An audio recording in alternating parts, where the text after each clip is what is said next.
Thank you for coming to this workshop, and I'm really honored to be with these Korean women leaders who are working hard to mitigate the effect of climate change in Korea. And my paper will basically elaborate on some of the points that Dr. Jung-Soo Kim presented about climate change in Korean context. I hope you all have these papers. If you don't, I have some papers in the back. As Dr. Kim said, that Korea is pursuing a new model of development as it was facing the challenge of climate change.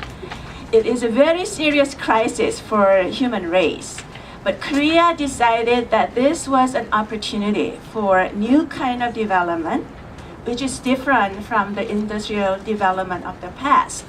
Because this industrial development that started from like the 16th century in Europe and the process of modernization seems to have resulted in the destruction of environment and serious climate change problems. Because the westernization and modernization was based on this overuse of energy, based on coals, oils, and gases, which resulted in greenhouse effect, global warming. And we hear that in my paper, the second line from the bottom, 97% of the carbon dioxide emitted by Western industrialized countries comes from burning coal, oil, and gas for energy. And this carbon dioxide accounts for over 80% of global warming pollution. So this is a very serious issue that we have to reduce this emission by 60%, at least 60%. That's on my the second page of my paper. We need immediate reduction in carbon dioxide emission of at least 60% right now. And this was such a blessing for some countries because they were wondering whether they should just pursue the traditional model of economic development, burning more fossil fuels, coals, and gases and oils. But now they have to turn toward green technology, a different model of development. They have no choice.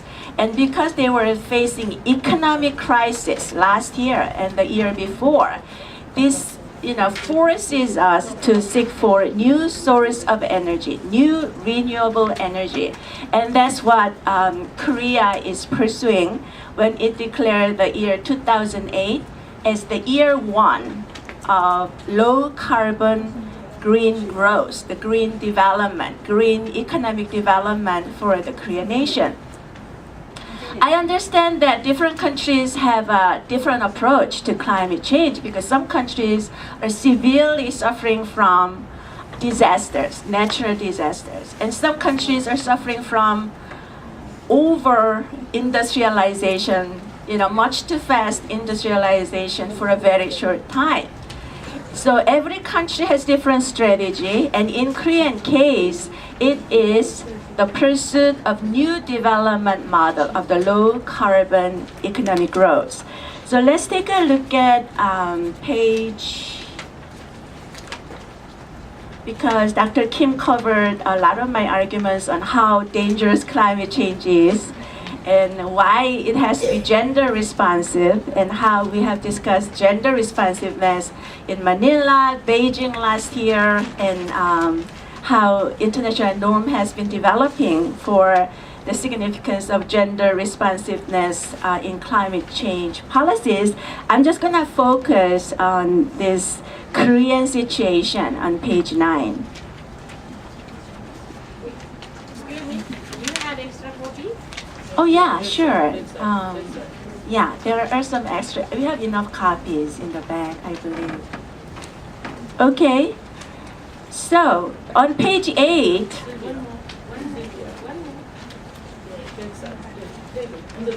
Korea's low carbon green growth and gender responsiveness.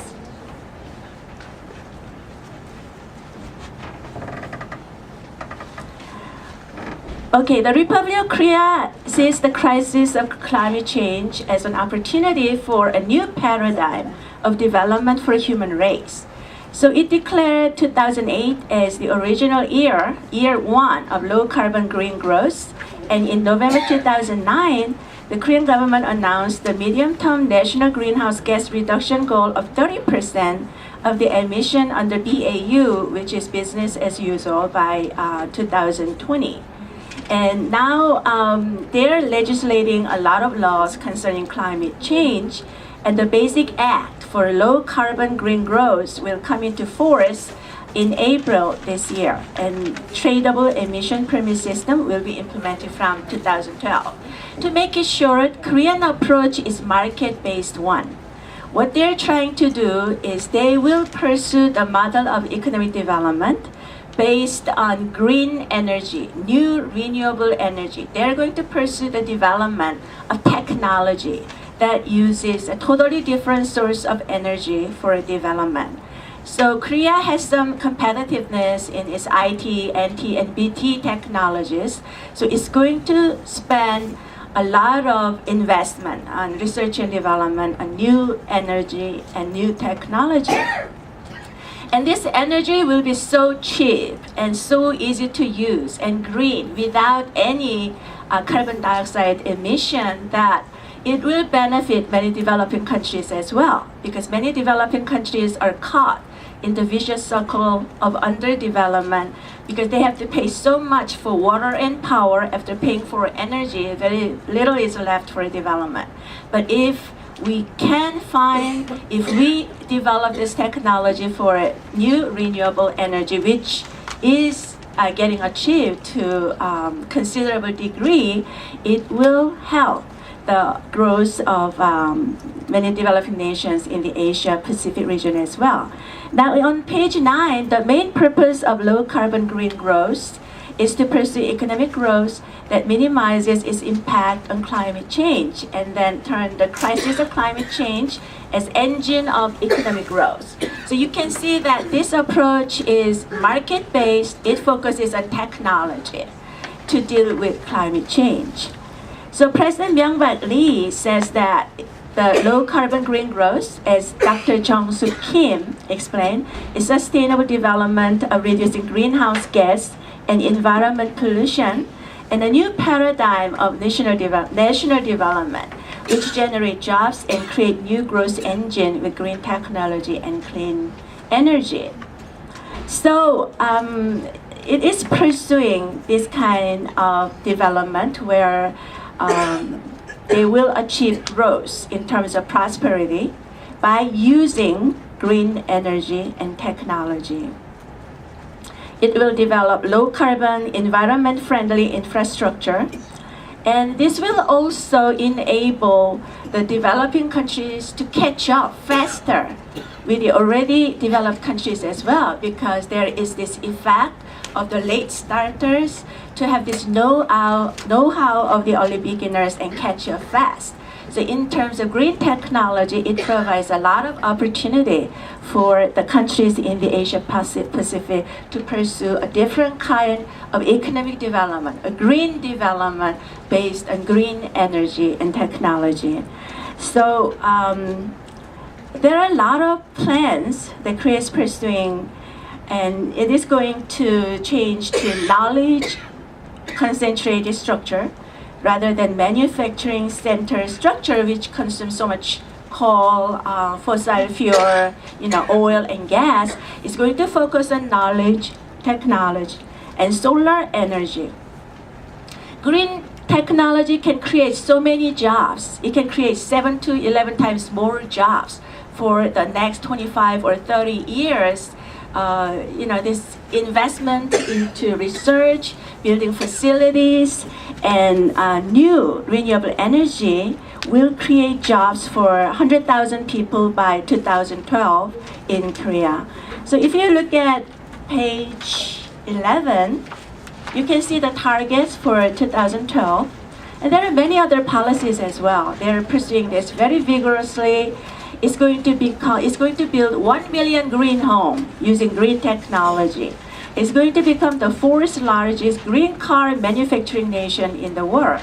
It's going to build bicycle roads and compact cities and carry out eco-living movement, and also will be the responsible member of international society.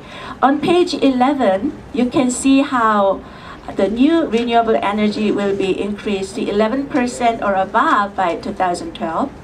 And solar energy will increase from 0.3% now to 5% by 2012. So please refer to this table for all these nuclear energy facility expansions, green cars, and also the LED, the light emitting diodes lighting, which is green technology, will be extended from 1% now to 30% by 2012.